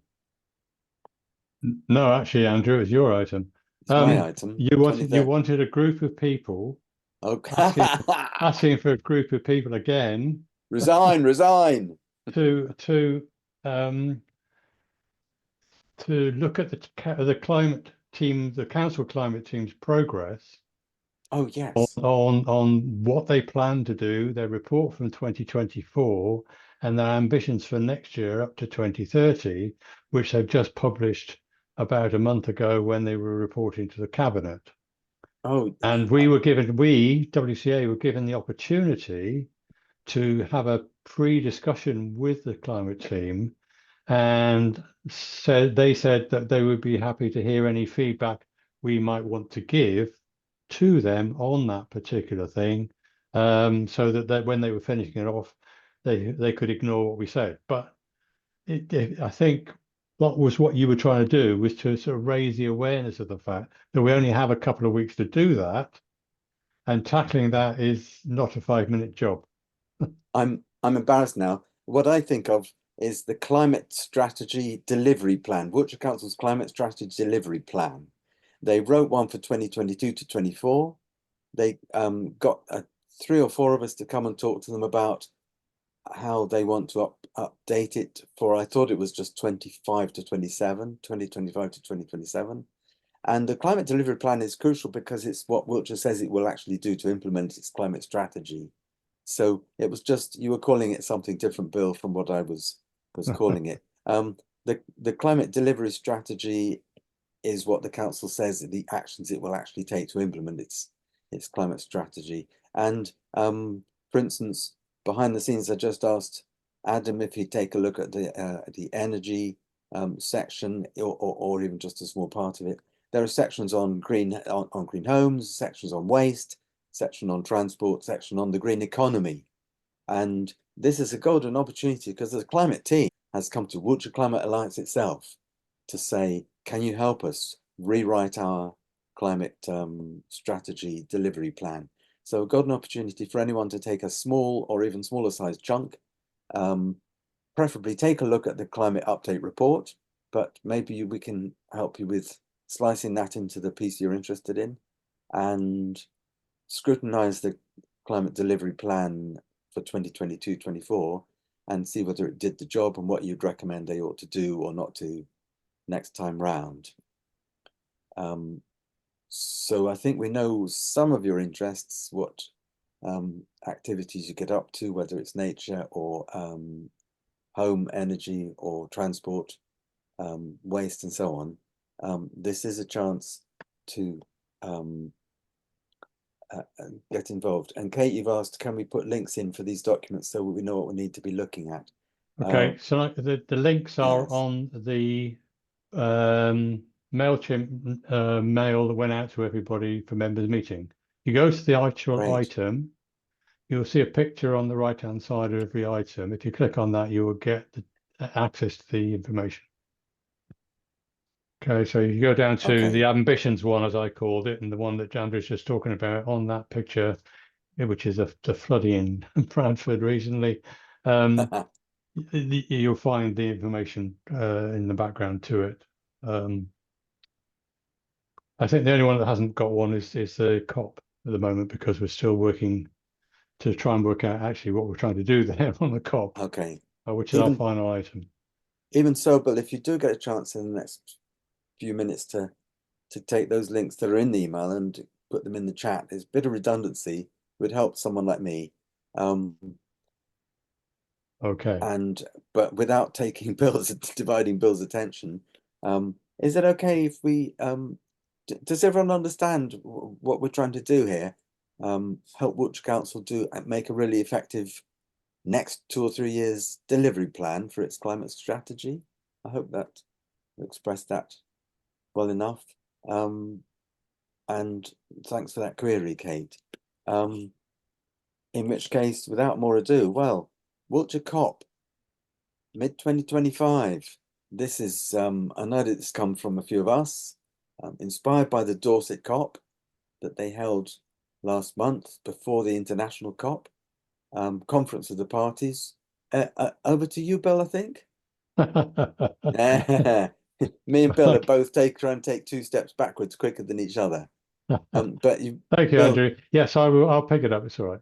I mean, again, it's an appeal for help from anybody in the group, I think, and from all our member groups.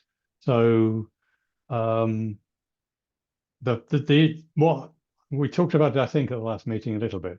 So the idea with the COP is that we actually form a relationship of some sort with the council. We've had one meeting with them already, and run Wiltshire COP, and some people have said, why do we call it a COP? And I'm asking myself that question. But basically, what we're trying to do is get out into the Wiltshire environment and get people talking about how they can reduce their carbon emissions. So the thinking at the moment, this is fairly early days, is that we have a 2-day conference. One day, and this is all thoughts, it's not doings, but this is our beginnings of ideas. The first day would be a business conference where we found businesses who are doing really, really well in the climate sphere and reducing their carbon emissions well, to come and present their ways of doing it, and effectively the improvement in their economic status generally, because businesses are interested in that, to another group of businesses who we would invite in who aren't necessarily doing so well or might be a bit cynical about it, so that we can start to move the dial in the county with businesses. So, and that's one whole day of discussions and roundtable discussions, and however we want to run it, but that's up to us and the council to work out how that works. Day one. Day two would be a community type event where we had more community engagement and doing exactly the same thing, so the sort of thing we've done tonight, which has been absolutely amazing. We only had, well, only 5 groups talk to us tonight, all with really different ideas and different things, but delivering information. And if you can get that out to 200-300 people, get it in the press, getting everything else, at least we're starting to break that, whatever bubble it is that we're surrounded by, that stops us getting out into those communities. So the second day, we'll be trying to do that sort of thing. And what we're looking for is people who get enthusiastic about trying to help to do that, and then help us do it, because that's really what we need. Because if I haven't, I've sort of, can I share screen? Possibly, don't know. Let's have a look. Lost myself. Share, okay. So if I share,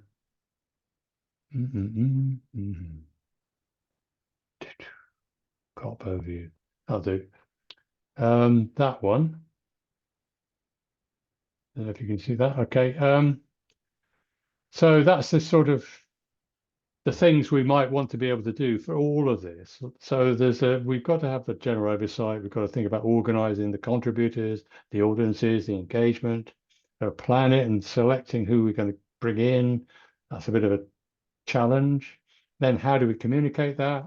With press and social media, and how then do we actually activate that communication? Organising the venues, sorting out people, where people go, how they work, where they come from, catering and other things, exhibition hall. We think having an exhibition hall as well, and then working out the whole timetable in detail to make sure everyone arrives in time and that all the speakers are there and all that sort of stuff. So it's a big ask to do this, big challenge. And I'll just see if I could do some other thing. And for WCA, it's an enormous thing, because if you just look at that, I've got a much more detailed breakdown of that, which lists about 15 other sub-items that we've got to do. And that is a real big challenge. And that's why we're going to be talking to the council, because it does need more than 3 people doing it. And frankly, the steering group area of Wiltshire Climate Alliance is busy, and putting this on top of it at the moment is a real challenge, unless people can step up and help. And we've been putting something out on a mail in the next week to say, is there anything you can do to help here? Even if it's a day a week, 2 days a month, whatever, that can help know that we can go to people and say, could you just look at this for us and help us do this? That would be great. And if somebody wants to come and work 24/7 for the next 6 months, also great, but I don't suppose that will happen. So, okay, I'll stop there, because there's a lot there to think about, a lot we're still engaging with. And we as a group, the small group, are going to have to talk about this separately to try to work out how we would best manage this. But anybody who feels that they could add something here, help us. You don't have to have experience particularly, you just have to have enthusiasm. And the big bits here are making the bits fun. So yeah, I know Christian's brilliant at that, so we'll have to throw him into making how you make all this boring stuff I put on the table there fun. But so that's a sort of very, very quick run through of what we're trying to do. Matthew.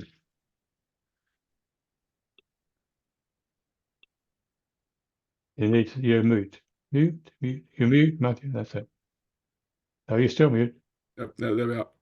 Am I back? Yep. Yep. Sorry. Isn't this something that Wiltshire Council are doing as part of their outreach to control or influence emissions that are not directly council related? That's why they want, yes, but they want us to help. Well, why is the council not resourcing it themselves? It was Well, our we've got the- idea, but they think it's a really good idea. Well, then they need to resource it, don't they? Or help resource it. Yeah, they're trying to resource it through us, Matthew. So that's why we're meeting them next week, Monday, to talk about the whole thing again. We've had one conversation, and it feels like they'd love to do this, and I think it's a really, really good idea. But they can't work out how to get any resources, so they talk to us because we're sort of like a free resource spot. So I think, except of course we're not. I want to add to that. Maybe I can help because Matthew's put his finger on a crucial point. Why isn't this all Wiltshire Council? Well, for one thing, there are funds that we can draw down which councils can't because they're not eligible, and groups like us may be eligible. For another thing, there's their human resource, which is limited, but then so is ours. Yeah. So just to add a little bit more, they would like to hold their environmental showcase, which is in the atrium at County Hall, to coincide with this event. They have offered us, provisionally offered us facilities at County Hall, meeting rooms and so on, anything up to the council chamber if we play our cards right. They would also like to introduce us to their economic regeneration business kind of team to help us to make contact with businesses. And so it seems to be like going to the ball with Wiltshire Council, which of course is funny because we also want to scrutinise and in some cases intensively criticise us. Sorry, they might want to criticise us, I don't know. So we're treading a fine line here. And the other thing is, because there's so much going on, and the second quarter of 2025, for instance, is likely to be the local plan review examination in public, which could be an intensive phase of work for some of us who are specialising in that particular field, including steering group members. We've got the local transport plan consultation. We've got other things going on. We've all got our energy, trees, well-being, cycling, and other interests, and our general local groups to participate in and maintain. So I think it's true to say, and also we are thinking of spending money on part-time paid workers for this, and indeed on raising money, grant money, which obviously doesn't want to come from BP, possibly not from Nestle either. But this is something big enough that even if we run it on a fairly small scale, we don't think we can run it with the human capacity we've got at the moment, with no extra help, no paid help, and so it's the no. Yeah, it's the no paid help bit, isn't it? You need some proper resource to do this sort of stuff. Yeah. Absolutely agree with you, Matthew. And that's you can't do it voluntarily. You can't do it with volunteer workforce, I don't think. Not 100% volunteer. You can't do the whole thing with volunteer workforce. Absolutely not, because it's too dangerous to do that anyway. Because if we do it that way, then the potential is for us to fall on our faces, and that would do nobody any good, either the council or us. So it needs to go off really well, doesn't it? Yes, absolutely. Yes. Yeah. And if anyone who's at this meeting thinks they could do some part-time paid work, in fairness to everybody, please let us know through the contact email address or in the chat or anything else. Although we're not a big enough organization that we have to go through public sector recruitment processes, we do want work done, which as we've just said, we can't do single-handed as just the steering group. So Christian, you got a point you want to make or a question to ask? No, I think I just wanted to echo the point that I think this requires a paid person to do it. It's too much to ask for one person, and also this kind of event would normally have at least a 6 to 9 months lead in time, probably more 18 months. But it's you know, there's a lot of work to be done. So if you're thinking of May, June, July, push it back a bit. I don't know what dates you have in mind at the moment. Has anything been suggested yet? Early June is the earliest we would do it because of that. Don't forget, there is another thing in the way of that, and that's the local election. Yeah. So May the 1st is the election. Yeah. The month 6 weeks before that, 11th of March, is when PERDA takes it. It comes in, stops the council. Yeah. Councillors doing anything. The backroom staff, the people who do the work, will still be working on it. Yeah. But you know, the councillors can do nothing in that period, and they can't even advertise. So, you know, the earliest we could do it is early June, because then they will have held their first full council meeting, got themselves organised, and be able to support it properly. But then, no, but then it is June. What you're saying is June is too early, and I think with a push and the right team, and I don't agree with you that there's one person needed. There's half a dozen people needed, but of course, if you had that sort of resource, it could be done. I'm just saying, I think we've got to be bloody careful about how we manage this through with the council, and they're going to have to. I mean, Matthew's quite right. They've got to step up, and if they don't step up, nor do we. You know, we can't be a one-sided voluntary organisation being tipped over by council asking us to do something that's impossible to do. Yeah. Is the next meeting going to be on Monday? Is that right? With the council, yeah. Okay. 9:30 County Hall. Yeah. So I hope to be able to be involved and maybe provide infrastructure at kind of reduced rates or whatever. But you know, so things like tents and all the usual stuff. Are they thinking about doing some of it outside as well as inside, or is it? We talked about it briefly last time, Christian, and yes, we could, and we would ask them whether they would consider putting it out onto the grass area in front of County Hall, and have some marquees there. But frankly, we didn't get very far into it. Everyone was bubbling with ideas. Yeah. But it felt to me in the end that they were sort of leaning to us and saying, "Can you do this for us?" I think we've got to go and explain factual life to them, basically, before we move on. Yeah. Well, I hope to be able to join you on that. Okay. If that's okay still, because I missed the first one. Yeah, it's good. Okay. I'll just make the point again. This is part of what Wiltshire councils say they're going to be doing. Not necessarily a COP, but they want to have an influence on external businesses. Yeah. What are they doing to have that influence now? Not a lot. Well, I think it'd be worth getting them to say that, wouldn't it? Well, they would to us because it's there. Yeah, they already said that to us informally. I don't think there's any doubt that they're struggling. They can do it with their own contractors. They're starting to do a job on that. And in fact, that's quite an encouraging thing they've been doing in the last 12 months, is actually starting to get into their contractors to start them turning green in one way or another. But you know, this bit, getting out into the big wide world of 15,000 businesses in Wiltshire is a bit trickier. They have direct control over the council activities. They have very strong control over or anybody who contracts with the council. Yeah. They have no control whatsoever over everything else, basically, and that's a big chunk of. But they could be a very strong influencer. Absolutely.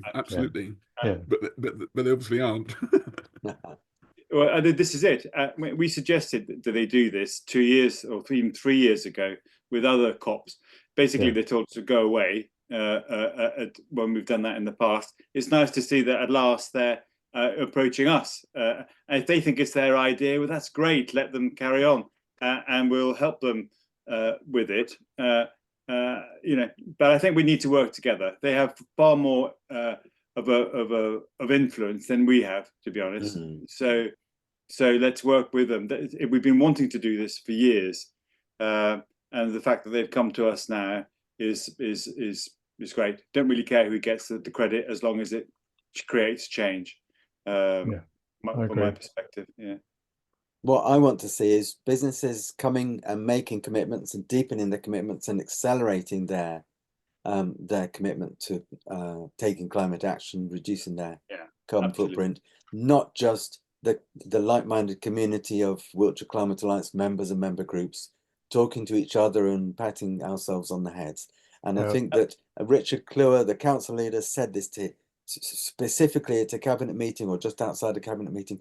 I've seen these local community COPs, he said, and I'm not convinced what difference they make. So this has got to be addressed at businesses, maybe the public sector, the large organisations, the small and medium organisations in Wiltshire that are carrying out economic activity that are generating carbon emissions. Yeah, and frankly, we cannot pick up every business in Wiltshire.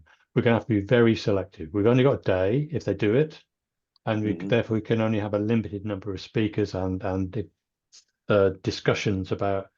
So we've got to be very targeted in the way it works. So it gives it's a starter to get other things going, and we've got to work out how that will work through the county eventually, and which businesses we bring in who are already reforming their business to take carbon into account and making money out of it, and how they convince others to do the same, and then that spreads. Having said that, would people also like a community dimension to it, where there might be inspirational activities, even games, even entertainment, to encourage people to turn up, maybe listen to some of the sessions and network? We definitely need a bit of entertainment. You can't have a do like that without a gig and a fun time in the evening. We've got to make it fun for people. You know, it's a very dry subject if we don't have a bit of fun with it. So, and it's an opportunity. And if we're going to be putting up tents, or we've got access to premises, let's have fun. You know, most of the infrastructure, like stages and stuff like that, which you'll need, will be there. So you might as well use it for at night time, have a bit of fun. Maybe even raise a bit of money. Okay, a marquee outside County Hall or in the park.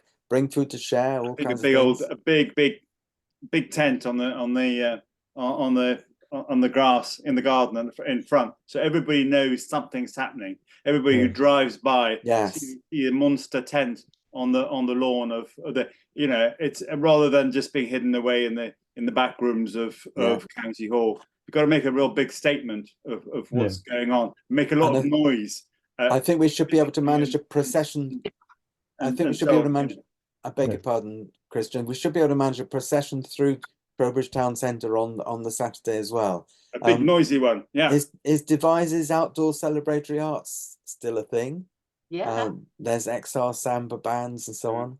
And we could have some workshops, so we can operate at many levels here, because this is about the community in Wiltshire wants to address the climate emergency. What's really great about this, what's really great about this conversation is the enthusiasm of people to engage with the brilliant ideas. And the problem we'll have is that brilliant ideas have to be turned into action. and that, you know, I'm not knocking any of that. I think I love it all. I think it's great. And the more we have, the better. But we've got to put some sort of structure around that, so that if we're going to do it. And please, guys, if you've got any ideas, you know, chuck them in the pot, email us, whatever you want to do, because the more ideas we have, the more we can build from it. But if you can also give us a bit of time, that would be brilliant. And we'll be talking to the council about how they will provide the resource that's paid, or ask us to find the grant money and help us to do that, to employ people to do this, because that's the first step. I think this is the biggest opportunity that we've had since we've started ourselves, since WCA started, to make a splash that will be noticed not just amongst ourselves, because we tend to be that, but beyond that, particularly if we kind of get really noisy about it and so on. So I think it would be a real fun project for people who may not have been involved in other projects before, to get involved in that team. So yeah, if you've not tipped your toe in and been involved in a WCA project, we'd love you, okay, to come on and have a bit of fun. And it is fun. It is fun, actually. It really Yeah, is well, I fun. think it is. I mean, it's hard work. We've done a few things before similar to this, but never quite on that scale where we're going to involve businesses, we're going to involve the community, going to spread the word about what troubles we're in, etc., etc. So I think we're going to have, let's go for it. But we desperately need some workers. Yeah.